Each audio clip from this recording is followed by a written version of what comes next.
Hello students. In this video we are going to study about a very important topic in physics, mathematical tools for physics. Students, जैसे engineering में कोई भी machine के ऊपर काम करना है तो अपने को कुछ ना कुछ टूल्स चाहिए, पकड़ चाहिए, हथौड़ी चाहिए, ड्रिल मशीन चाहिए। वैसे इसमें भी, फिज़िक्स में भी अगर आपको फिज़िक्स समझना है तो मैथमेटिक्स का एटलीस्ट थोड़ा सा नॉलेज होना ज़रूरी है।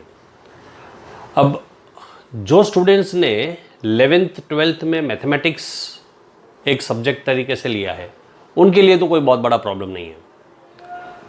फिर भी स्टार्टिंग में ही फिज़िक्स में कुछ ऐसे कंसेप्ट्स आएंगे जो आपने अभी तक मैथमेटिक्स में नहीं पढ़े हैं, तो आपको उसकी समझ होनी चाहिए। और जिन्होंने बायोलॉजी चॉइस लिया है उनको तो प्रॉब्लम आ सकती है अगर उनको मैथ्स नहीं समझ में आएगा। तो पूरे 2 साल 11th एंड 12th में फिज़िक्स पढ़ते समय आपको किसी तरह की परेशानी नहीं होनी चाहिए। इसलिए ये एक स्पेशल लेक्चर जो फिज़िक्स को समझने के लिए जितना ज़रूरी नेसेसरी मैथमेटिक्स है उसको हम स्टडी करेंगे। बहुत ज़्यादा घबराने की ज़रूरत नहीं है। जो स्टूडेंट्स को मैथ्स वीक लगता है और उन्होंने बायोलॉजी लिया है, ज़्यादा टेंशन नहीं लेना है। जितना इन डेप्थ स्टडी मैथमेटिक्स में उतना है उतना डीप स्टडी हम नहीं करेंगे, बस ऊपर से स्टडी करेंगे। आपको फिज़िक्स में जितना ज़रूरी है उतना काम आ जाए बस। इसमें हम काफ़ी सारे टॉपिक्स स्टडी करेंगे। ये एक लेक्चर में ख़त्म नहीं होगा, हमको कम से कम 6 to 7 लेक्चर्स की ज़रूर पड़ेगी। आज के लेक्चर में सबसे बेसिक कंसेप्ट मैथमेटिक्स का, फंक्शंस, हम शुरू करेंगे। फिर से मैं आपको याद करवा दूं बच्चों, मैथमेटिक्स जो स्टूडेंट्स ने लिया है 11th 12th में, जो मैथ्स पढ़ने वाले हैं बच्चे, वो फंक्शंस को बहुत डीप में स्टडी करेंगे। हम उतना डीप नहीं स्टडी करेंगे, हम उतना ही जितना ज़रूरी है बस। एकदम सिंपल सी लैंग्वेज में मैं बोलूँ फंक्शन का मीनिंग क्या होता है, तो फंक्शन का मीनिंग होता है dependence. Function means dependence.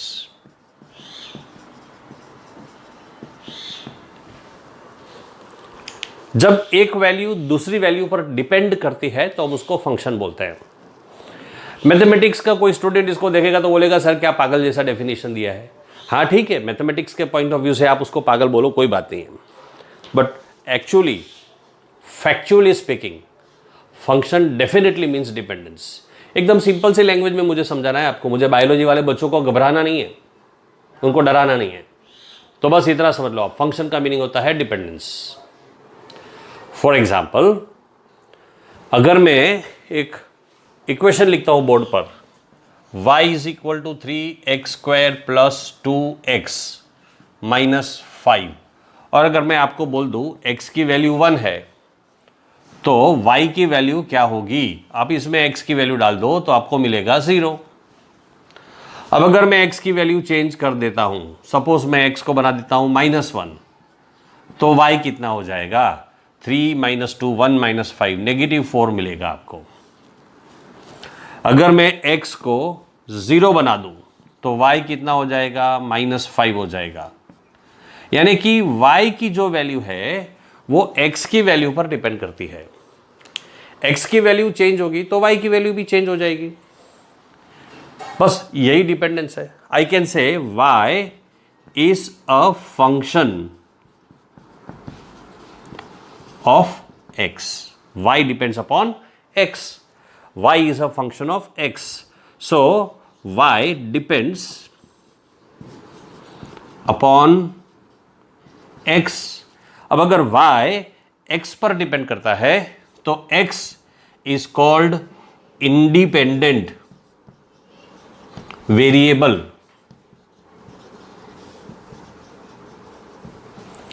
y is called dependent variable. और जो फिजिक्स में ऐसी बहुत सारी सिचुएशंस आएगी जहां पर एक वैल्यू दूसरी वैल्यू पर डिपेंड करती है। For example, boiling point pressure पर डिपेंड करता है। Boiling point of a liquid depends on pressure. Boiling point का मीनिंग क्या होता है? जिस टेम्परेचर पर लिक्विड बॉईल करता है उसको हम बॉइलिंग पॉइंट बोलते हैं। तो बॉइलिंग पॉइंट एक टेम्परेचर है, मैं उसको टी डिनोट कर दूं। डिपेंड्स अपॉन प्रेशर, तो ऐसे लिखते हैं हम, ये जो साइन है वो प्रोपोर्शनल की साइन है। डिपेंड्स अपॉन प्रेशर, तो T is a function of P, ऐसे हम लिख सकते हैं। तो बस ये सिंपल सी अंडरस्टैंडिंग है फिजिक्स। फंक्शन का सिंपल सा मीनिंग है। फंक्शन का मीनिंग क्या होता है? डिपेंडेंस। जब एक क्वांटिटी दूसरी क्वांटिटी पर डिपेंड करती है तो उसको हम बोलते हैं फंक्शन। वो दोनों क्वांटिटीज, एक डिपेंड करने वाली क्वांटिटी और दूसरी जिस पर डिपेंड करता है, दोनों क्वांटिटीज को हम वेरिएबल्स बोलते हैं।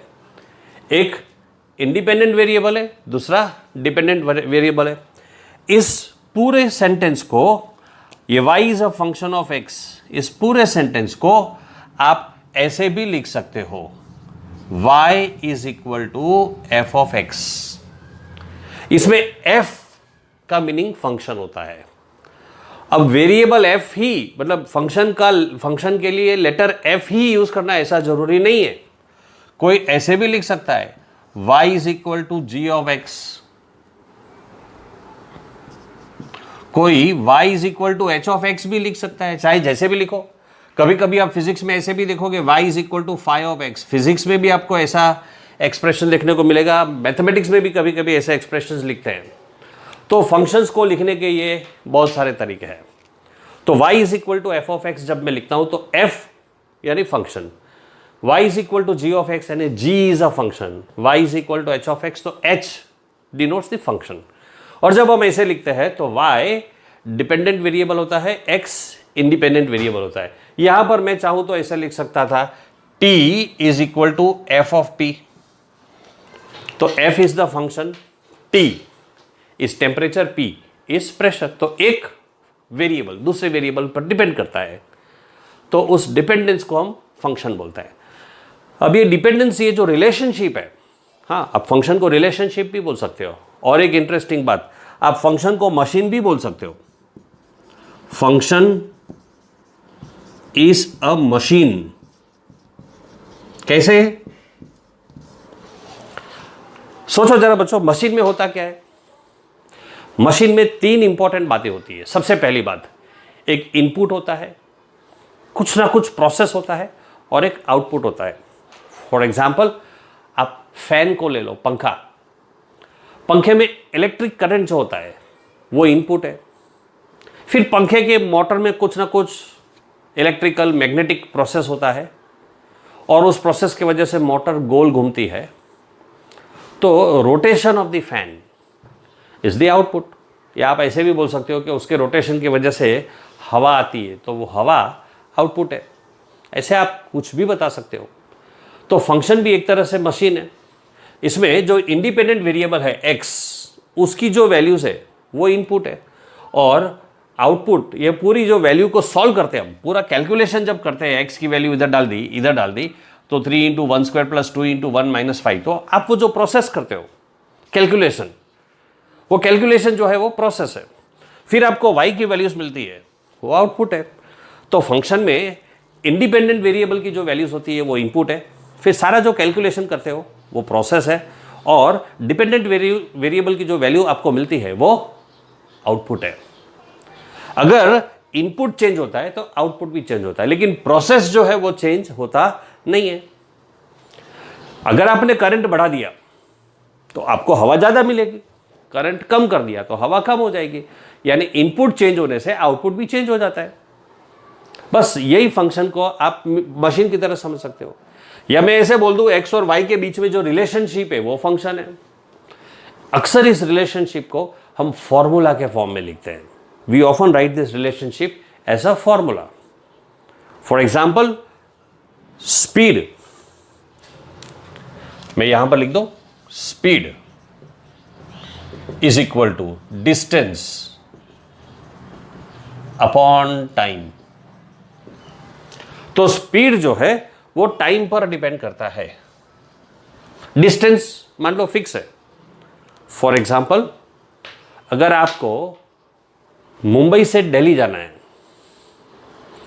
अप्रॉक्सीमेटली 1000 किलोमीटर्स का डिस्टेंस है, ज़्यादा होगा, 1400 किलोमीटर्स ले लो, मुंबई टू दिल्ली 1400 किलोमीटर्स का डिस्टेंस है। अब उतना डिस्टेंस ट्रैवल करने में अगर आपको 20 आवर्स लगे हैं, 20 घंटे, 1400 किलोमीटर्स ट्रैवल करने के लिए अगर आपको 20 आवर्स लगे हैं तो उसका मतलब ये हुआ कि आपकी स्पीड है 70 किलोमीटर्स पर आवर। अगर आप 10 घंटे में ट्रैवल कर लेते हो मुंबई टू दिल्ली का डिस्टेंस, तो डिस्टेंस तो वही है 1400 किलोमीटर्स, लेकिन 10 आवर्स में आपने ट्रैवल किया तो आपकी स्पीड थी 140 किलोमीटर्स पर आवर। तो टाइम चेंज होता है तो स्पीड चेंज होती है। So I can say speed is a function of time, simple. और ये उसका फॉर्मूला है। तो फंक्शन को आप फॉर्मूला के फॉर्म में रिप्रेजेंट कर सकते हो, फंक्शन को टेबल के फॉर्म में रिप्रेजेंट किया जा सकता है, फंक्शन को ग्राफिकली भी रिप्रेजेंट किया जा सकता है, बहुत सारे तरीके से हम उसको रिप्रेजेंट कर सकते हैं। How do we represent a function? Let me write it on the board. I would want you to pause your video and copy this into your notebooks. Video को पॉज कर लो, ये आपकी नोटबुक्स में copy कर लो, और फिर मैं आगे फंक्शन को कैसे रिप्रेजेंट करने का वो एक्सप्लेन करता हूँ। आप कॉपी कर लो इसको पहले। स्टूडेंट्स देखो, फंक्शन को रिप्रेजेंट करने के बहुत सारे तरीके हो सकते हैं। मैंने कुछ 4 मेथड्स बोर्ड पे लिखे हैं, और भी ज़्यादा हो सकते हैं, बहुत ज़्यादा डीप में नहीं जाना है अपने को। एक तो हम फंक्शन को ऐसे लिख सकते हैं, y is equal to F of X, लेकिन ये बहुत जनरल मेथड है, उसमें हमको कुछ समझ में नहीं आता है। ज़्यादा अच्छा तरीका है फंक्शन को फॉर्मूला के फॉर्म में लिख देना।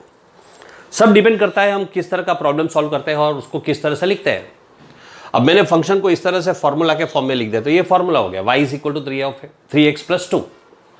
तो इसमें f जो है f ऑफ x वो हो गया 3x प्लस 2। तो कभी कभी आप ऐसे भी देखोगे f of x is equal to 3x plus 2 लिखा है। अब इसमें y तो दिख नहीं रहा है, लेकिन f ऑफ x वही y है। एक दूसरा तरीका है टेबुलर फॉर्म में लिखने का, x और y की वैल्यूज लिख दी, और इसी फंक्शन में अगर मैंने x की वैल्यू 0 कर दी तो y की वैल्यू 2 हो जाएगी, x की वैल्यू 1 होगी तो y की वैल्यू 5, x माइनस 1 होगा तो y 1 हो जाएगा, फिर x 2 होगा तो y 8 हो जाएगा। फिर और एक तरीका है ग्राफिकल मेथड में रिप्रेजेंट करने का। आपने इस तरह के फंक्शंस को ग्राफ पे कैसे ड्रॉ करने का वो लोअर क्लासेस में 10th में स्टडी किया था। आप फंक्शंस के x और y की वैल्यूज को प्लॉट करके स्ट्रेट लाइन ड्रॉ करोगे तो आपको उसका ग्राफ मिल जाएगा। ये लीनियर फंक्शन था। लीनियर फंक्शन किसको बोलते हैं? जिसमें इंडिपेंडेंट वेरिएबल का पावर 1 होता है। अभी इसमें इंडिपेंडेंट वेरिएबल x है, उसका पावर अगर मैंने कुछ नहीं लिखा है तो आपको पता है वो क्या होता है, 1 होता है। तो जब इंडिपेंडेंट पावर का वेरिएबल 1 होता है तो आप उसको लीनियर फंक्शन भी बोल सकते हो, लीनियर फंक्शन। इसमें power of independent variable is equal to 1। और एक बात आपको याद करवा दूं, पावर ऑफ इंडिपेंडेंट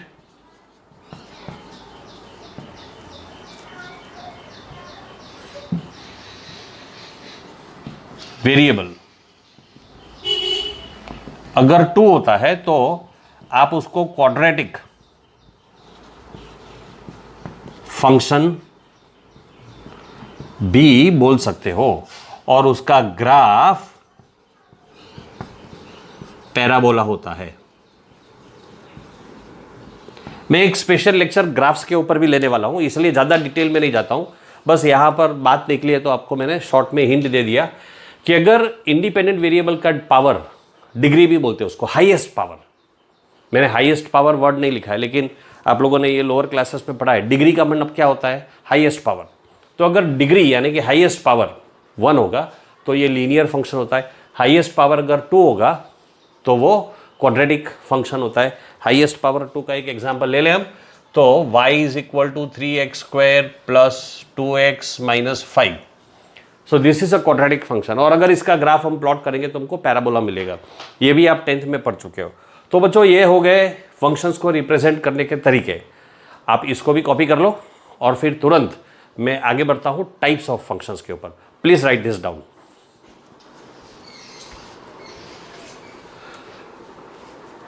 स्टूडेंट्स आगे बढ़ते हैं। अभी हम स्टडी करेंगे टाइप्स ऑफ फंक्शंस। मैंने कुछ टाइप्स बोर्ड पर लिखे हुए हैं, constant functions, power functions, polynomial functions, exponential functions, trigonometric functions, और भी ज़्यादा टाइप्स है। पहले मैं इतने एक्सप्लेन कर दूं, फिर मैं मुझे बोर्ड रब करना पड़ेगा। उसके बाद एक्सप्लेनेशन जब मेरा हो जाए तो आपको वीडियो को पॉज करके बोर्ड पर जो कुछ भी मैंने लिखा है उतना आपकी नोटबुक्स में कॉपी कर लेना चाहिए। और जो मैथमेटिकल टूल्स है ना, उसकी एक अलग छोटी सी नोटबुक 50 पेजेस की या 100 पेजेस की मेंटेन करो आप, और उसको हमेशा अपने साथ में रखा करो। स्पेशली फिजिक्स पढ़ते समय कोई भी फॉर्मूला उसमें देखना है तो आपको बहुत आसान हो जाएगा, ईजी हो जाएगा। So please copy this in your notebooks. Now let us understand the types of function. सबसे पहला है कांस्टेंट फंक्शन।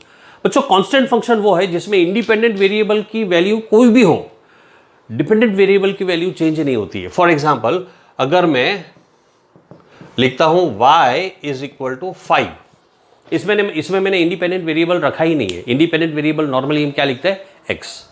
अब मैंने इसमें x लिखा ही नहीं है। अब x की वैल्यू चाहे जो भी हो, y की वैल्यू हमेशा 5 ही आएगी, और इसका ग्राफ हमेशा ऐसा होता है, parallel to x axis. Independent variable constant function का ग्राफ हमेशा स्ट्रेट लाइन होता है, पैरेलल टू x एक्सिस। उसके बाद हम दूसरा टाइप स्टडी कर रहे हैं, पावर फंक्शन। पावर फंक्शन की एक नेसेसरी कंडीशन यह है बच्चों, याद रखो आप, इसका बेस जो होता है वो कांस्टेंट होता है, एंड पावर जो होता है वेरिएबल होता है। मेरे पास जगह नहीं है तो मैं यहां नीचे लिख देता हूं, आप उसको फिर कॉपी कर लेना। पावर फंक्शन के नीचे ही सारा लिख लेना। एक काम करता हूं ना, मैं रब कर देता हूं, फिर बाद में फिर से लिख दूंगा मैं।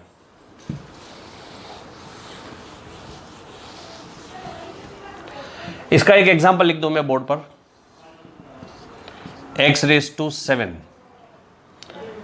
x raise to -5, x raise to 4.3, ये सारे पावर फंक्शंस हैं जिसका बेस जो है, ये बेस है, x जो है वो बेस है, और 7, -5, 4.3 वो क्या है?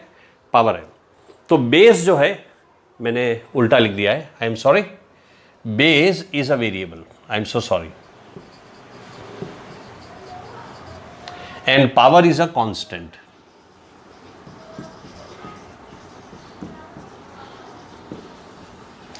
तो बेस जो है वो वेरिएबल है और पावर क्या है? कांस्टेंट है। ठीक है, तो ये हो गया पावर फंक्शन। उसके बाद थर्ड टाइप होता है पॉलिनोमियल फंक्शन।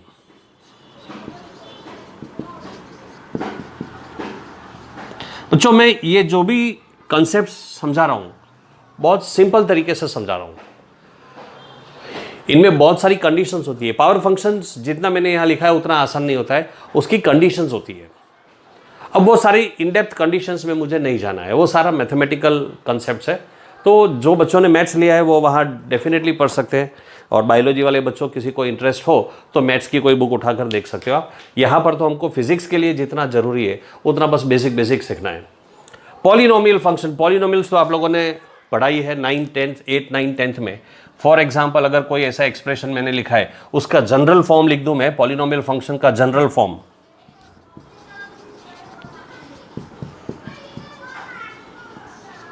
तो ऐसे लिखते हैं, y is equal to ax raise to n plus, या इधर a1 लिख दिया, a2x raise to n-1 plus a3x raise to n-2 plus so on. तो a1, a2, a3 सब क्या है? कॉन्स्टेंट्स है। x वेरिएबल है, और n-1, n-2 पावर्स है, वो भी कॉन्स्टेंट्स होते हैं।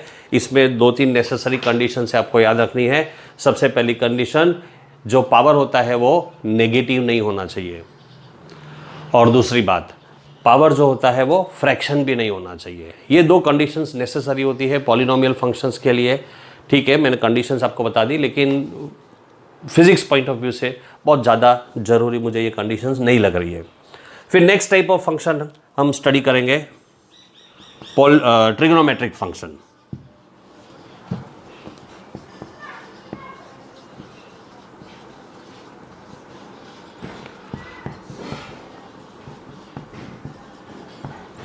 ट्रिग्नोमेट्रिक फंक्शन के एग्जांपल्स आपको पता है, y is equal to sine X. Actually इसका फुल फॉर्म आप जानते हैं, y is equal to SINE, फिर हम x ऐसा लिखते हैं, लेकिन मैंने शॉर्ट में लिख दिया है। फिर y is equal to cos X, y is equal to tan X, और आपको दूसरे भी 3 फंक्शंस पता है, y is equal to sec X, y is equal to cosec X, y is equal to cot X. मैंने लिखे नहीं है, आप लिख देना आपकी नोटबुक में। तो ये सारे ट्रिग्नोमेट्रिक फंक्शंस हो गए। इसमें फंक्शन जो है ना वो सिर्फ साइन है। x इंडिपेंडेंट वेरिएबल है, y डिपेंडेंट वेरिएबल है। इसमें फंक्शन कौन सा है? कॉस। आपको पता है कॉस का फुल फॉर्म क्या होता है? कोसाइन। तो कोसाइन फंक्शन है। x इंडिपेंडेंट वेरिएबल है, y डिपेंडेंट वेरिएबल है। टेन का फुल फॉर्म क्या होता है? टेंजेंट। टेन का फुल फॉर्म क्या होता है? टेंजेंट। x जो है वो इंडिपेंडेंट वेरिएबल है, y डिपेंडेंट वेरिएबल है। फिर अगर आप सेक एक्स लिखते हो, सेक का फुल फॉर्म होता है सिकेंट, SECANT, सिकेंट। तो सेक फंक्शन है, x independent variable, y dependent variable. Next cosec x, y is equal to cosec x. Cosec का full form cosecant, COSECANT, cosecant x. X is the independent variable, y is the dependent variable, and the last one cot x, y is equal to cot x. तो cot का full form cotangent, COTANGENT, cotangent x. x का full form x is independent variable, y is the dependent variable. ये सारे trigonometric functions हो गए। Copy कर लो board पर से, ये वीडियो को पॉज करके फिर मैं आगे टाइप्स ऑफ फंक्शंस में कंटिन्यू करता हूँ। बहुत सारे टाइप्स है और ये सारे टाइप्स आपको समझ में आने चाहिए। स्पेशली फिजिक्स में ये सारे टाइप्स के फंक्शंस कहीं ना कहीं आपको अप्लाई करने पड़ेंगे। It is important to understand this. I am continuing writing further the types of functions. First you pause the video and copy this. Continue करते हैं students. Next type of function is logarithmic functions. अब logarithmic functions कैसे लिखते हैं? तो आप सबको पता है, आप लोगों ने 9th क्लास में स्टडी किया था, y is equal to log X, आपने ऐसे लिख दिया।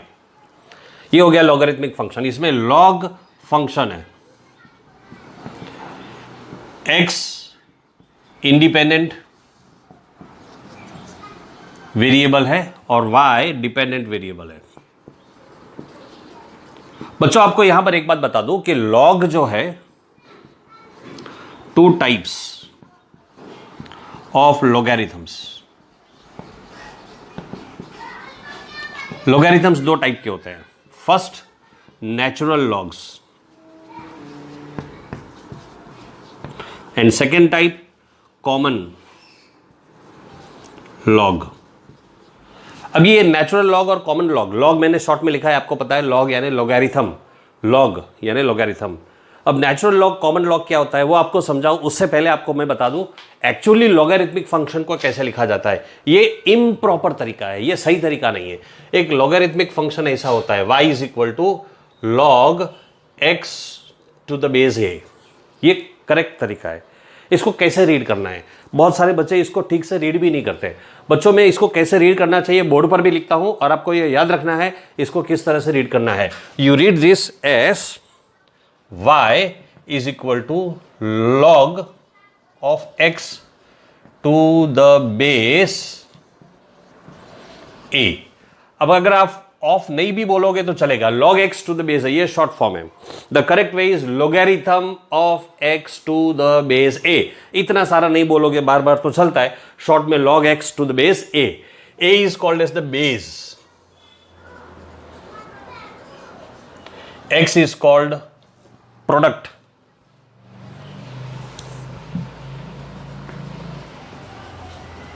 And y is called power. ये रीड करने का तरीका है, रीडिंग, इसको ऐसे रीड किया जाता है। ये आपको याद रखना है। y is equal to log x to the base a। ये एक बात है जो आपको याद रखनी चाहिए। और दूसरा, लिखने का तरीका।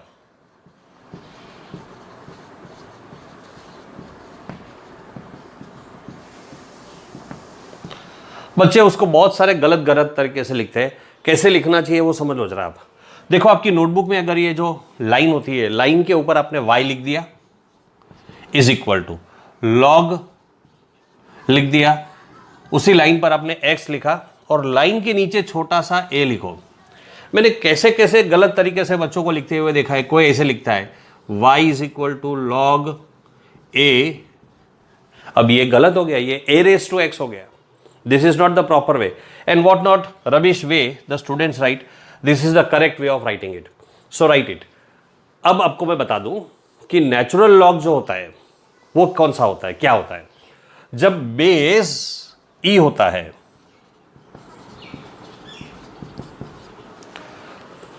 तो आप उसको नेचुरल लॉग बोलते हो, और base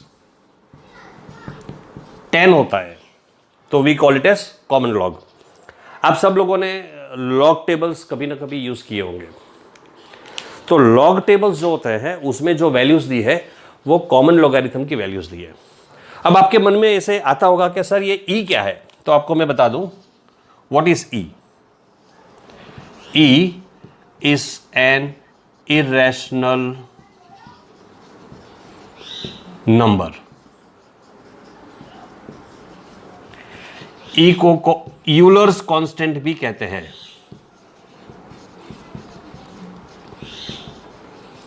E is also called Euler's constant और E की वैल्यू होती है 2.71828 and so on up to infinity. This is the value of E. Copy this. I want to write more types of functions. Before I rub the board, एक बार short में revise कर दूं। Logarithmic function को लिखने का तरीका y is equal to log x। Generally हमारे physics में जब भी बेस नहीं लिखा होगा, फिजिक्स में भी और मैथमेटिक्स में भी, कैलकुलस जब आप पढ़ोगे, अब कैलकुलस क्या होता है बाद में डिस्कस करेंगे। मैथ्स में ज़्यादा अच्छे से आप कैलकुलस को स्टडी करोगे। CALCULUS calculus, it is a branch of mathematics. मैं यहाँ पर कैलकुलस वर्ड लिख दूँ, आप देखो CALCULUS, ये मैथमेटिक्स का एक ब्रांच है जिसमें आप डेरिवेटिव्स, इंटीग्रेशंस, ऐसी सारी चीज़ें पढ़ते हो। तो कैलकुलस में जनरली जब बेस नहीं लिखा होता है तो आप उसको ई कंसीडर करते हो, ई यानी कि नेचुरल लॉग्स।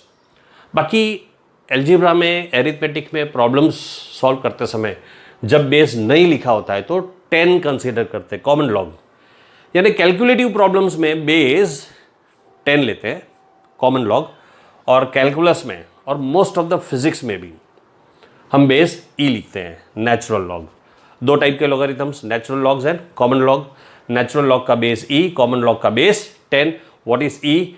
ई एक इरेशनल नंबर होता है। इरेशनल नंबर किसको बोलते हैं तो ये सब आप पढ़ चुके हो 10th स्टैंडर्ड में। Irrational number non terminating, non recurring, short में आप NTNR बोलते हो। Non terminating, non recurring decimal fractions are called as irrational numbers. E को यूलर्स कांस्टेंट भी कहते हैं और उसकी वैल्यू है 2.71828 एंड सो ऑन, इनफाइनाइट तक उसकी वैल्यू कंटिन्यू रहती है। फिर इसको रीड कैसे करते हैं तो log x to the base है। लिखने का तरीका भी मैंने आपको एक्सप्लेन कर दिया है, आप ये सारा कॉपी कर लो। फिर मैं नेक्स्ट टाइप ऑफ फंक्शन पर आगे बढ़ता हूं। स्टूडेंट्स, मैंने और भी कुछ टाइप्स के फंक्शंस बोर्ड पर लिखे हैं। देखो, एक्सपोनेंशियल फंक्शन। एक्सपोनेंशियल फंक्शन में बेस कांस्टेंट होता है और पावर जो होता है वो वेरिएबल होता है। इतना सिंपल नहीं है, लेकिन मुझे उसकी कंडीशंस में डीप में नहीं जाना है, बस इतना याद रखो आप। इसका बेस कांस्टेंट होता है, पावर वेरिएबल होता है, और बाकी चीज़ें अपने को नहीं समझना है। अब बेस ये a कांस्टेंट है, x पावर है, वेरिएबल है। यहाँ पर बेस 5 कांस्टेंट है, x पावर वेरिएबल है। बेस -2 कांस्टेंट है, x पावर है, वेरिएबल है। यहाँ पर बेस e, मैंने अभी आपको थोड़ी देर पहले समझाया था, e यूलर्स कांस्टेंट है, इरेशनल नंबर है और उसकी वैल्यू 2.71828 वगैरह होता है। ये भी पावर बेस जो है कांस्टेंट है और पावर वेरिएबल है। फिर लीनियर फंक्शन अभी मैंने डिस्कस किया था, जिसका डिग्री 1 होता है, डिग्री यानी हाईएस्ट पावर। क्वाड्रेटिक फंक्शन जिसका डिग्री 2 होता है। फिर ये कंपोजिट फंक्शन है। कंपोजिट फंक्शन यानी फंक्शन ऑफ अ फंक्शन, एक से ज़्यादा फंक्शंस हम एक साथ लिखते हैं। फॉर एग्जाम्पल ये देखो, y is equal to sine 3x + 2। इसमें 3x + 2 जो है उसको आप पॉलिनोमियल फंक्शन भी बोल सकते हो, लीनियर फंक्शन भी बोल सकते हो, और वो साइन का आर्ग्यूमेंट है। साइन के साथ जो वैल्यू आती है, x की बजाय मैंने 3x + 2 लिख दिया है। इंडिपेंडेंट वेरिएबल की जगह पर मैंने दूसरा फंक्शन लिख दिया है। तो ये साइन एक फंक्शन है, और लीनियर वेरिएबल, लीनियर फंक्शन दूसरा फंक्शन है। तो मैं इसको ऐसे बोल सकता हूं कि this is a trigonometric function of a linear function, trigonometric function of a linear function. दो टाइप के फंक्शन साथ में लिख दिए। ये अगर मैं e रेज टू एक्स लिखता तो वो एक्सपोनेंशियल फंक्शन होता, लेकिन x की बजाय मैंने क्या लिख दिया है 10x, तो ये हो गया कंपोजिट फंक्शन, और आप इसको बोलोगे exponential function of trigonometric function. Function का फंक्शन हो गया। ये मैंने दो ही टाइप के कंपोजिट फंक्शन लिखे। कंपोजिट में 2, 3, 4 चाहे जितने भी फंक्शन आ सकते हैं। ये भी देखो, अच्छा 5 रेज टू एक्स क्या है, 5 raise to X exponential function है, और उसको मैंने कॉस के साथ लिख दिया है। ट्रिग्नोमेट्रिक फंक्शन आप लिखते हैं y is equal to cos X, लेकिन कॉस के साथ x जो इंडिपेंडेंट वेरिएबल है, उस इंडिपेंडेंट वेरिएबल की बजाय मैंने 5 रेज टू एक्स लिख दिया।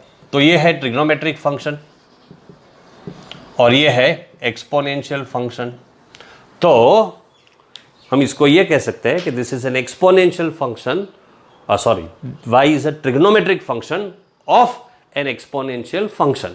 ऐसे बहुत सारी वेराइटीज के फंक्शंस आ सकते हैं, इसमें बहुत सारी कॉम्बिनेशंस पॉसिबल है।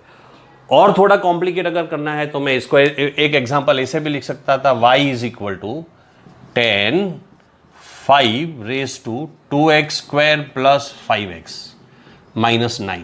अब इतना कॉम्प्लिकेटेड फंक्शन हमारे फिजिक्स में जनरली नहीं आता है, शायद ही कोई एडवांस के स्टूडेंट को by chance rarest of the rare case में आ गया है तो नहीं आता है। ये ट्रिग्नोमेट्रिक फंक्शन है, 5 रेज टू समथिंग एक्सपोनेंशियल हो गया और ये पॉलिनोमियल फंक्शन हो गया। तो 5 रेज टू एक्स की जगह पर x के बदले में मैंने एक पॉलिनोमियल लिख दिया है। तो अब ये पूरा 3 फंक्शंस का कॉम्बिनेशन हो गया, trigonometric function of N exponential function of a polynomial function. तो सबसे inner most function, last function कौन सा है, पॉलिनोमियल। सेकेंड फंक्शन कौन सा है, एक्सपोनेंशियल, और फाइनल फंक्शन कौन सा है, ट्रिग्नोमेट्रिक फंक्शन। ऐसी बहुत सारी वेराइटीज पॉसिबल है। तो ये था फंक्शंस का, ऊपर से मैंने आपको शॉर्ट में समझा दिया, और इस वीडियो में मैंने जितना समझाया है फंक्शंस के बारे में उतना फिजिक्स के लिए काफ़ी है। वैसे मैथमेटिक्स में बच्चे पूरा एक चैप्टर पढ़ते हैं, कम से कम हफ्ता भर 15 दिन आपका वो चैप्टर मैथमेटिक्स में चलेगा, फंक्शंस वाला चैप्टर, और उसमें वैरायटी ऑफ प्रॉब्लम्स आते हैं, लेकिन वो मैथ्स की बात है। बायोलॉजी वाले बच्चों को उतना टेंशन लेना नहीं है, फिजिक्स में फंक्शंस में इतना ही है। आपको फिर से वीडियो को पॉज करके ये सारा कॉपी कर लेना चाहिए आपकी नोटबुक में, और मैथमेटिकल टूल्स की एक सिस्टमेटिक नोटबुक मेंटेन करो। मैं अपने व्हाट्सएप ग्रुप में फंक्शंस को सॉल्व करने के लिए कुछ सिंपल से प्रॉब्लम्स दे दूंगा, आपको उनकी प्रैक्टिस करनी चाहिए, ठीक है। That much is enough in functions. Next video वैसे तो ट्रिग्नोमेट्री का होना चाहिए। ट्रिग्नोमेट्री की समझ वेक्टर्स को समझने के लिए बहुत ज़रूरी है, लेकिन बच्चों विनोद सर ने आप लोगों के साथ वेक्टर्स ऑलरेडी शुरू कर दिया था, तो पढ़ाते पढ़ाते जैसे जैसे ज़रूर पड़ती गई, थोड़ा थोड़ा ट्रिग्नोमेट्री बीच बीच में वो समझाते गए। अब उनको आगे का जो चैप्टर शुरू करना है उसके लिए डेरिवेटिव्स और इंटीग्रेशंस यानी कि कैलकुलस की ज़्यादा ज़रूर पड़ेगी, इसलिए मैं ट्रिग्नोमेट्री को स्किप करके कैलकुलस पहले शुरू करूँगा। नॉर्मली ट्रिग्नोमेट्री पहले करवाना चाहिए, लेकिन मैं डेरिवेटिव्स पहले शुरू कर दूंगा, उससे कोई प्रॉब्लम नहीं आएगा, कोई फ़र्क नहीं पड़ेगा। और फिर हम ट्रिग्नोमेट्री का एक डिटेल्ड लेक्चर, वीडियो लेक्चर मैं बनाऊंगा और आप उसको भी देख सकते हो। So in the next video I will start with derivatives. That is enough for this video. Take care.